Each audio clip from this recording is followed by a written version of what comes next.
¿Estamos listos? ¿Empezamos? Optimix Networks. Optimix Network. Optimix Networks. Buenas tardes. Vamos a dar comienzo entonces a este webinar sobre esenciales de seguridad ahora con redes MikroTik. Entonces vamos al apunte que nos va a guiar en este análisis. Eh, Comparto pantalla. Ahí estamos.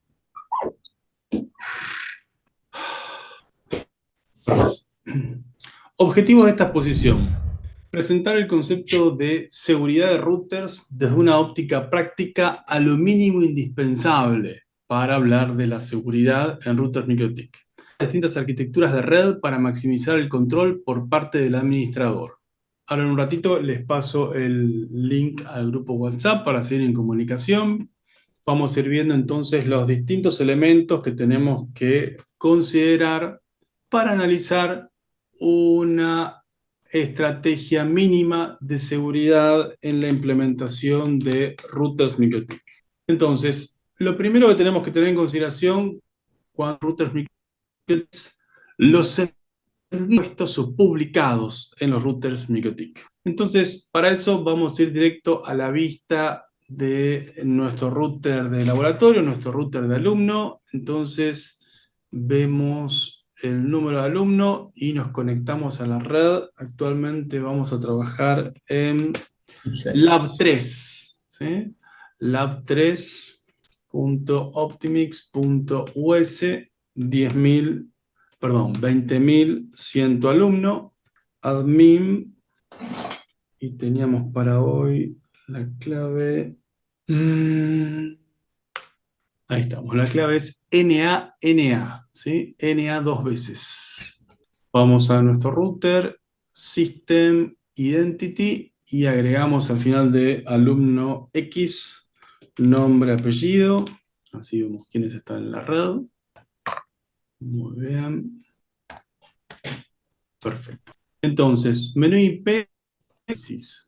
Acá primero una novedad. Siempre vamos a estar hablando de router OS 7, ¿sí? Empezamos a migrar toda nuestra visión de la red a router OS 7 con la disponibilidad de los servicios en una vista un poco diferente porque contempla el concepto de las BRFs. Las BRFs es un concepto de segmentación de redes y diferenciación de zonas que se controlan desde el routing tables y nos permite dar distinción de las interfaces por las cuales nos estamos conectando. También pueden desarrollar mediante políticas de ruteo con el firewall.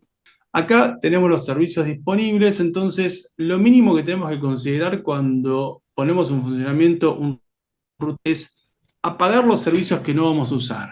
Los servicios que típicamente no vamos a usar porque implican implementar un sistema de gestión son API con SSL, FTP en caso de que queramos hacer transferencia de archivos, lo dejaríamos encendido, pero no es. Y el acceso Telnet, ¿sí? Estos son los 4 servicios que siempre tenemos que apagar. Por último, los servicios que puede ser discutible si encenderlos y qué tratamiento darles es el SSH, el acceso web para ver los gráficos y el Winbox para la gestión. Estos 3 servicios, básicamente, el método más simple de segurizarlos es cambiarles el puerto. Entonces le podemos poner, por ejemplo, 30.022 al SSH, 30.080 al acceso web, y el Winbox podemos o no cambiarle el puerto. La ventaja que tiene Winbox es que es un protocolo propietario. Entonces, no se lo puede atacar fácilmente por fuerza bruta porque no se lo puede implementar fácilmente mediante programación externa. Entonces, podemos dejar el mismo puerto o podemos cambiarlo.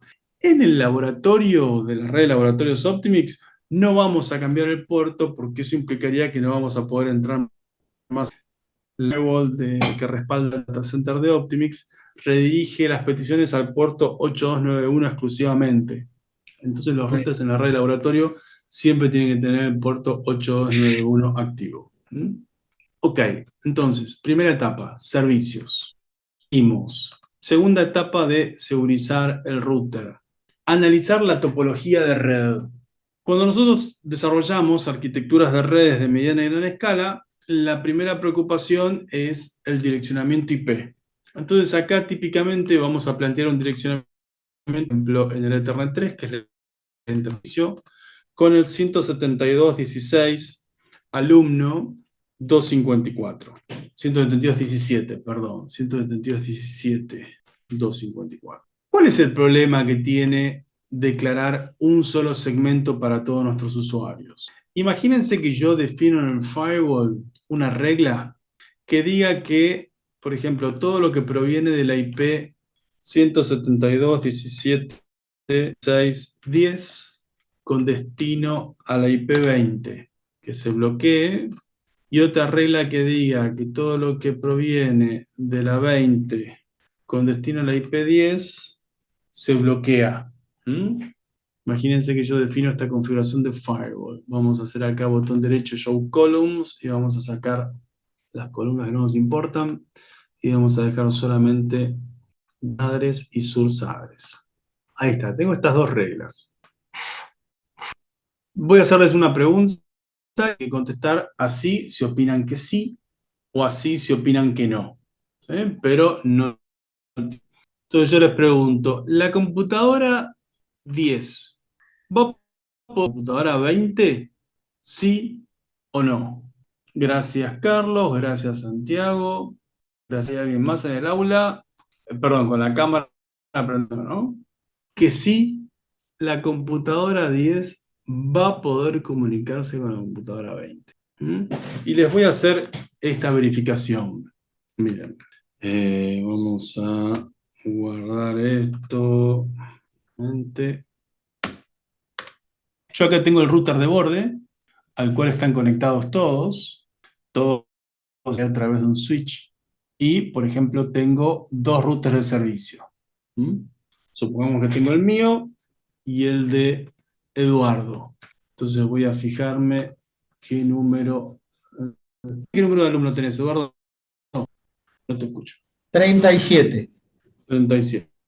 Tengo el 20.037. ¿Mm? Y yo tengo el 20.126. Entonces hago tools ping, digo, todo lo que provenga de la 10.220, perdón, voy a hacer un ping desde la 10.221.126 a la 137. 10.221.137. Vamos a verificar que este ping funciona. Voy a hacer una regla de firewall en el router de Eduardo diciendo todo tráfico input ICMP, protocolo ICMP, se dropea. Efectivamente, el ping deja de funcionar. ¿Mm? Si apago esta regla, el ping funciona. Perfecto. Entonces ahora voy a ir al router de borde, puerto 20.000. Esto es users admin bajo na.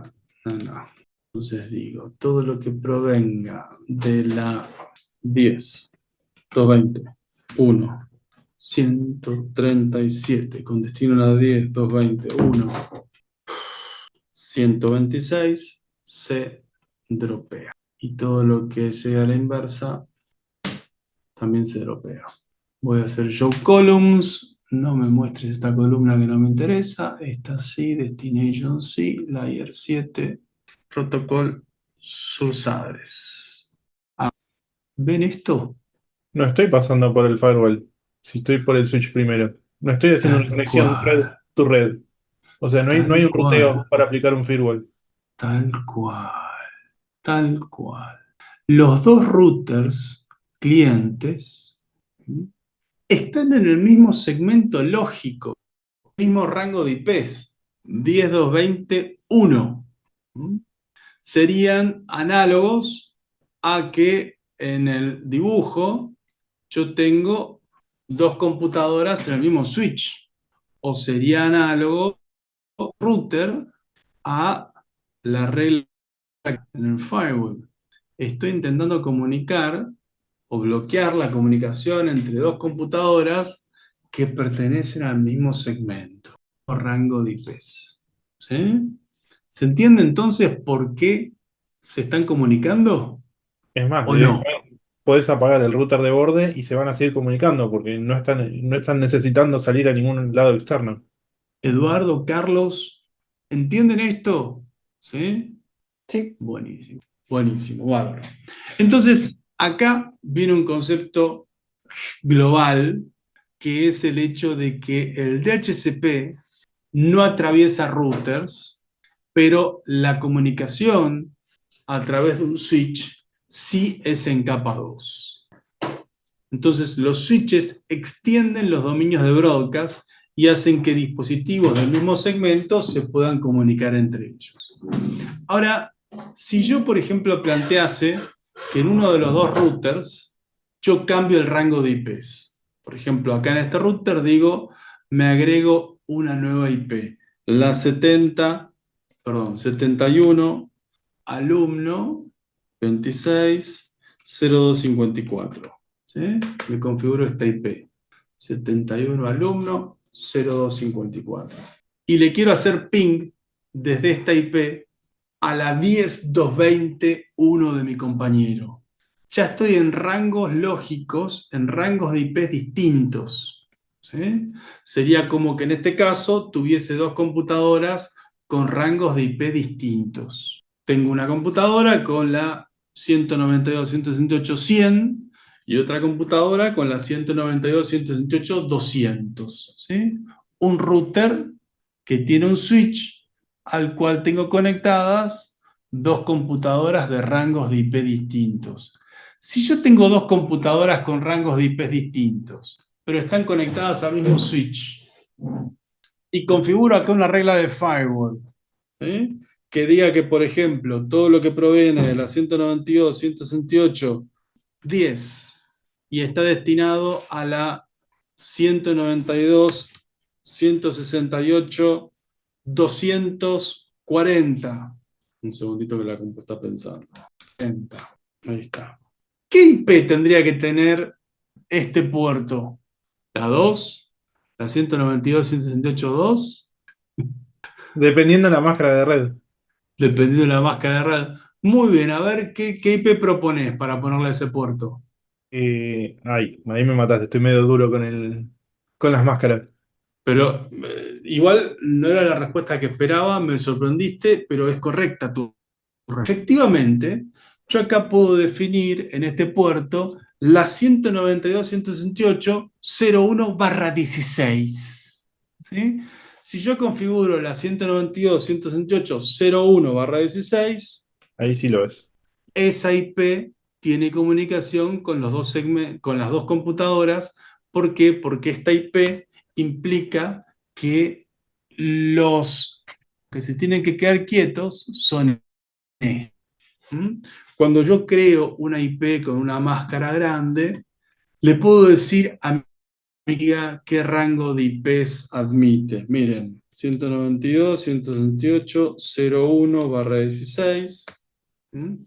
Yo paso con el mouse por encima de esta IP, perdón, /16 dijimos. Yo paso con el mouse. Miren, dice, este segmento va desde la 192.168.00 hasta la 192.168.255.255. O sea que la IP 192.168.100 pertenece a esta red. Y la 192.168.200 también pertenece a esta red. Hice una red cuyas direcciones pueden tener cualquier valor en los dos últimos números. La máscara /16 implica eso, que los últimos dos números pueden tener cualquier valor. He hecho una red más grande. ¿Mm?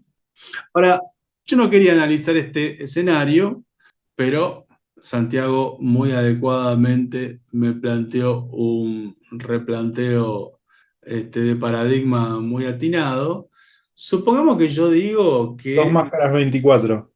claro, Ahí le tengo puedes dos poner marcadores. dos IPs a la misma interfaz. Y ahí sí empezás a Bueno, tener ruteo. muy bien.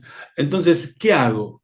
Le pongo al Ethernet del router, ¿sí? Al Ethernet del router le voy a poner, por ejemplo, la 10.26.0254 y le pongo al Ethernet del router por ejemplo, la 71.26.0.254. Son dos redes barras 24. Una misma interfaz puede tener dos IPs en MikroTik. Entonces, a la computadora de la izquierda le voy a poner la 71.26.013, por ejemplo. O sea que su default gateway va a ser la 71.26.0.254. Y a la computadora de la derecha le voy a poner una IP 10.26.0.145. O sea que ahora estamos planteando dos redes, dos segmentos lógicos distintos, dos rangos de IP distintos. Cuando la computadora de la izquierda quiera la computadora de la derecha, va a decir: me estoy queriendo comunicar con un segmento lógico, con un rango de IPs distinto al que yo pertenezco. Comunicar con un segmento distinto al que yo pertenezco. Ese es el concepto de comunicarme con otra red. Entonces, cuando la computadora se quiera comunicar con otro segmento, se lo va a tirar a su default, que es el router que tenemos arriba. Y ahora sí la regla de firewall va a actuar, porque ahora sí el tráfico pasa por el router y va al otro extremo. Antes, cuando las dos computadoras pertenecían al mismo segmento, el tráfico pasaba por el switch. Nunca llegaba al router, entonces la regla de firewall no podía intervenir, no podía actuar. Ahora, uno puede decir, declarando dos segmentos, dos rangos de IPs en la misma interfaz. Estoy conectando dos computadoras al mismo switch. Si a esta computadora el administrador es un pillo y se configura la 71.26.0.254, la 71.26.0.254, ¿qué hace? ¿Qué produce? ¿Qué pasa si la computadora de la derecha se configura la 71.26.0.254? Queda en el mismo nivel lógico. Pero puntualmente, si se configura la 71, la 71.26.0.254, ¿qué produce? Un conflicto IP porque está pisando el gateway. Un conflicto de IP, tal cual. Porque está pisando el gateway. Me encantó esa metáfora, lo está pisando, tal cual. O sea que estar en el mismo switch, aunque tengamos segmentos distintos, sigue siendo una falla de seguridad. Y ni que hablar si la computadora de la derecha se le ocurre no ser una computadora, se le ocurre ser un TP-Link, y alguien me conecta el TP-Link, en vez de conectarlo a la WAN, me lo La conecta a LAN la te empieza a LAN. propagar DHCP. Claro. ¿Cómo hago para ahora, si está recibiendo DHCP, reciba DHCP del router y no reciba DHCP del TP-Link? En el switch vos podés poner los DHCP autorizados. Interviniendo en el switch. Pero si no puedo intervenir en el switch, no tengo forma. ¿Sí? Si no puedo intervenir en el switch, y acá estoy operando con DHCP, no tengo forma de garantizar que esta computadora tome IP del router en vez del TP-Link. ¿Sí? Como muy bien dijo Santiago, hay una función que es cuál es el puerto trusted. Son los puertos a través de los cuales se van a enviar peticiones de DHCP. Defino que todos los puertos no sean confiables, entonces el DHCP solo puede entrar por un puerto. Pero si no puedo intervenir en el switch, este es un escenario inseguro. Estas son las razones por las cuales cuando desarrollamos implementaciones de gran escala, tenemos que empezar a segmentar en subredes. Tenemos que empezar a separar los entornos del broadcast. Así que seguir el apunte, así vemos todos estos conceptos ordenaditos. Entonces, tenemos primero PCs conectadas por cable. Fíjense, los cables son invisibles conceptualmente. Tengo dos computadoras en el mismo rango de IP. Se pueden comunicar. Hablamos de un solo segmento, pero acá ya tenemos una incoherencia. Si no pongo máscara, siempre estoy hablando de un capa 2, perdón, de un barra 24. ¿Mm? Acá tenemos una incoherencia. Tengo dos computadoras con rangos de IP distintos, conectados a través de un cable de red. ¿Sí? Ahora, si yo configuro las IPs correctamente, un switch en principio es un dispositivo. Las dos computadoras pueden comunicar por un cable directo o por un switch. Funcionalmente el switch y el cable directo son lo mismo. La comunicación es en capa 2, es a través del switch. Ahora, esto que vemos acá está mal dibujado. Un router, por defecto, independiente aísla sus múltiples interfaces. Un router no necesariamente intercambia tráfico entre los puertos de sus interfaces. Si yo quiero que un router tengo que crear un bridge y agregar los puertos a ese bridge. ¿Sí? Así es como hago que una computadora conectada en el Ethernet 3 se pueda comunicar en capa 2 con una computadora conectada en el Ethernet. ¿Mm? Si yo no hago un bridge, la computadora del Ethernet 3 no se puede comunicar con la computadora del Ethernet 4, por lo menos no en capa 2. Si yo declaro IPs distintas en el Ethernet 3 y en el Ethernet 4, ahora sí puedo entregar DHCP dos puertos, servidores independientes, y ahora sí las computadoras de los dos puertos van a poder comunicarse. En este momento no hay nadie conectado en el Ethernet 4, pero bueno, la idea es que tengo dos servidores en puertos distintos. ¿Y qué pasa si yo quisiera entregar DHCP de estos dos segmentos en el Ethernet 3? ¿Qué tengo que hacer si quiero entregar IPs de estos dos segmentos en el Ethernet 3? ¿Cómo hago para que el DHCP pueda dar IPs de dos rangos de IP? O dos, creas dos pools. Ya tengo dos pools. ¿Se le puede agregar otro segmento al pool? A ver, vos decís que, por ejemplo, el Ethernet 3 tiene el pool 0, entonces agarro este pool y se lo agrego al pool 0 así, por ejemplo, para que él contemple los dos rangos. ¿Esto decís, Carlos? Que el mismo No, pool del abajo, Ethernet... en Next Pool. A ver, un segundito. Ahí está, acá. Entonces, pool 0 sigue así. Claro. La iniciativa. ¿Sí? Muy interesante la iniciativa, Carlos. Si no, la otra es con el mic static, o sea, cuando lo haces estático. Ahí le podés forzar una IP vos que querés que le dé. Muy bien, Santiago, eso es verdad. Todo esto que ustedes comentaron es correcto, pero no alcanza. Para que una interfaz entre de un determinado segmento, primero es importante entender que sobre una misma interfaz no puede operar más de un servidor de HCP. ¿Sí? Eso es la primera ley fundamental. Yo no puedo mover este servidor al Ethernet 3 porque el Ethernet 3 ya posee un servidor. ¿Mm? Segundo requisito, tengo que hacer que la IP de referencia del segmento esté en la misma interfaz, lo cual no es un pecado en nuestro mundo, porque ya vimos que MikroTik permite tener múltiples IPs en la misma interfaz. Una vez que tenemos las IPs, las dos IPs en la misma interfaz, ahora sí, el servidor del Ethernet 4 se va a tornar inválido porque no posee una IP del segmento. Uno de los requisitos que tiene el DHCP Server es la exigencia de poseer al menos una IP de las redes a las cuales da servicio. ¿Mm?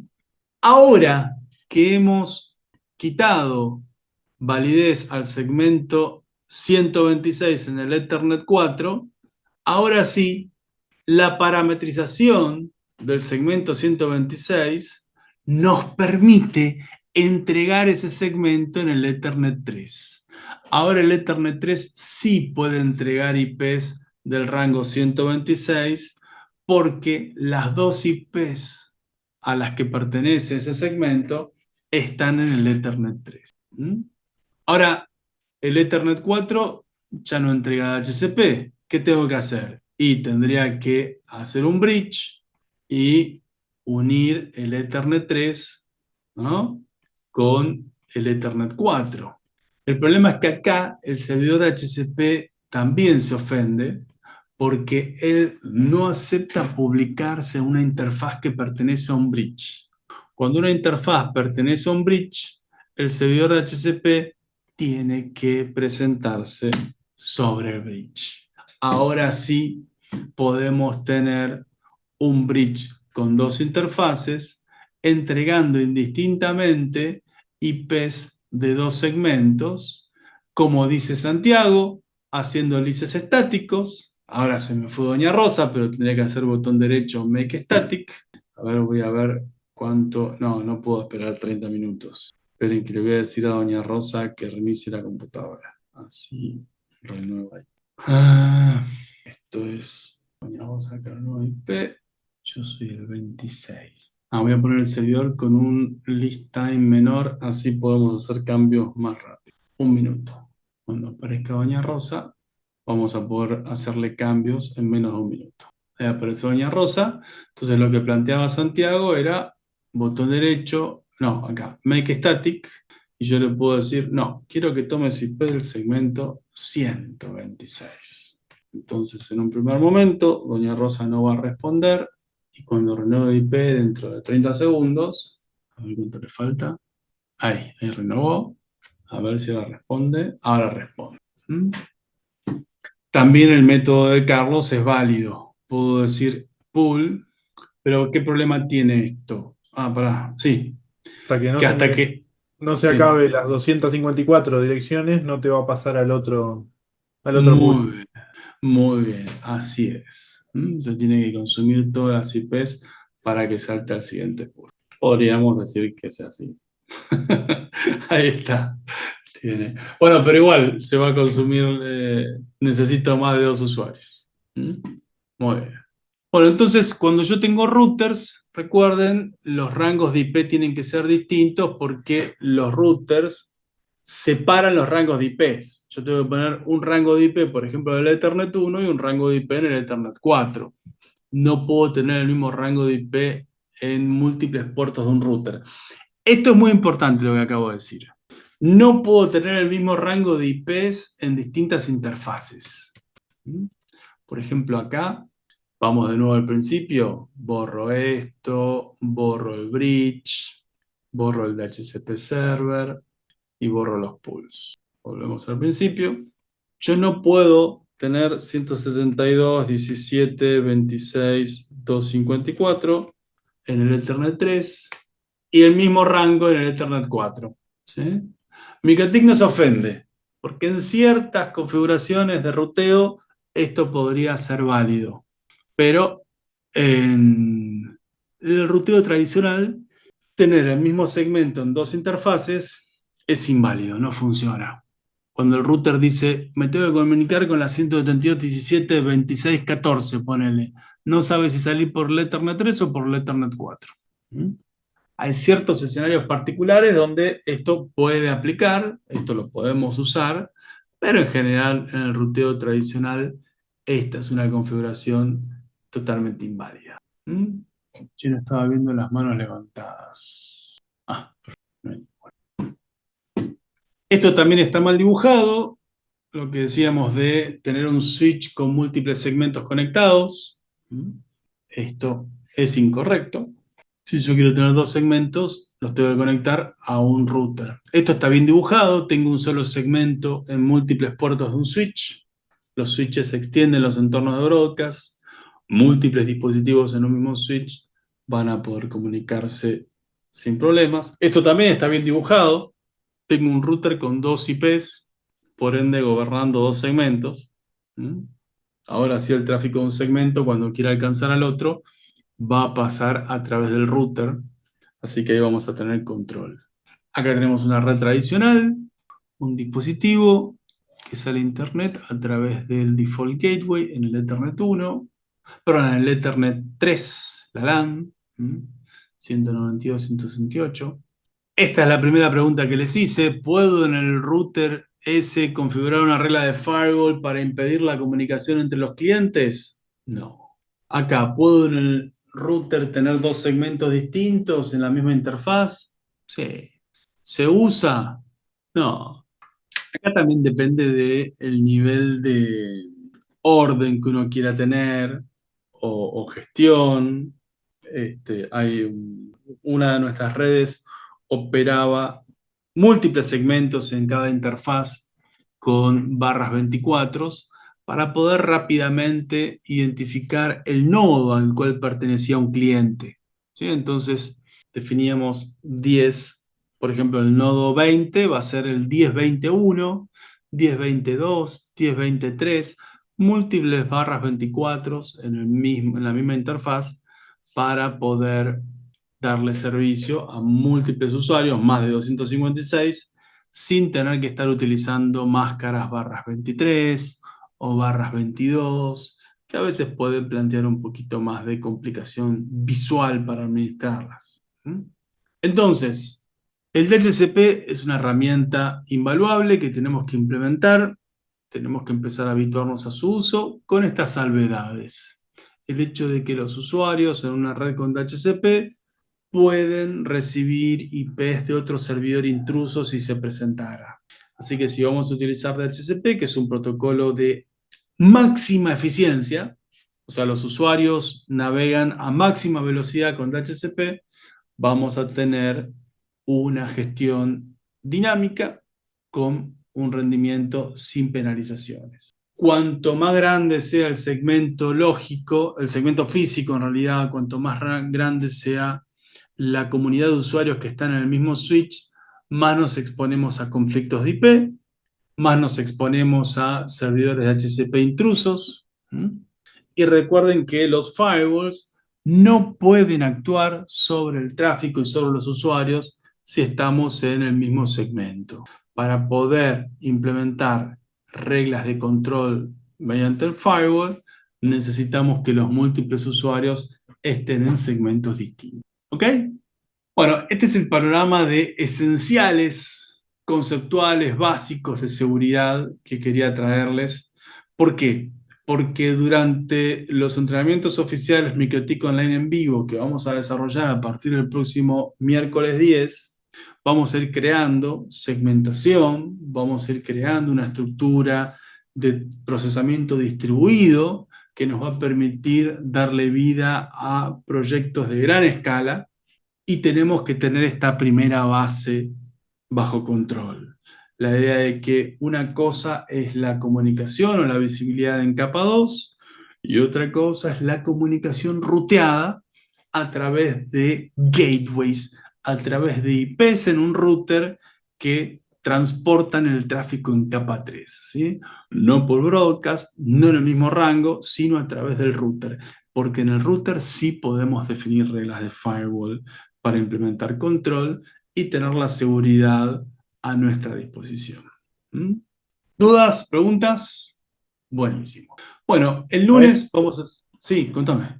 A esto se le suma, si combinas esto con las VLANs es un mundo especial.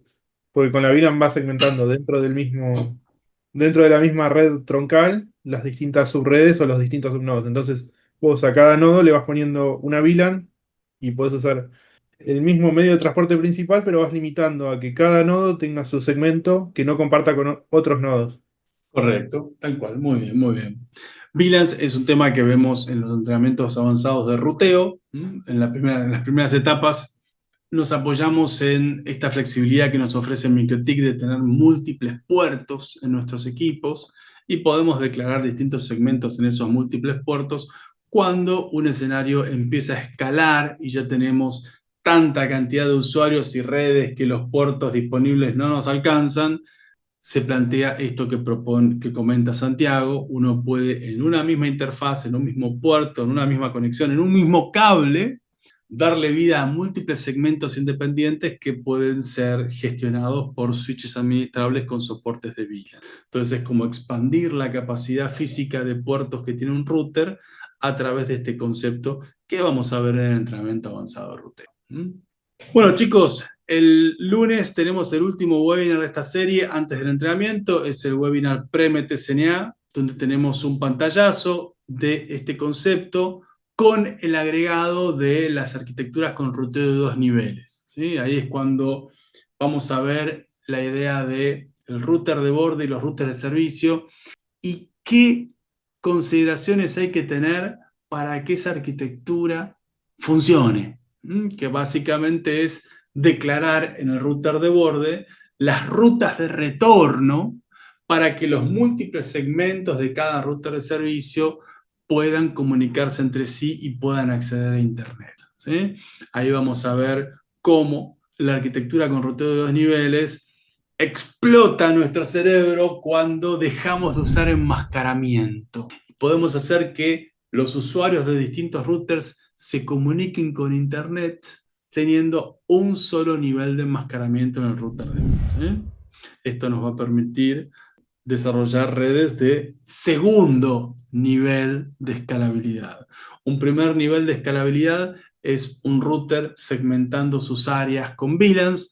Un segundo nivel de escalabilidad es cuando hay múltiples routers de servicio que salen a través de un router de borde, como es la arquitectura del aula. Por eso es que trabajamos con esta lógica. Así que gracias por venir. Hicimos poco recordatorio de este webinar. Hay un montón de inscriptos, pero hay muchos que posiblemente estén en otra. Ustedes están acá, así que muchas gracias. Es un honor. Me voy a acordar de cada uno de ustedes, ¿sí?, por estar acá. Chicos, estamos en contacto. Buen fin de semana. Los veo el lunes, ¿sí? Que sigan muy bien. Optimix Networks. Optimix Networks. Optimix Networks.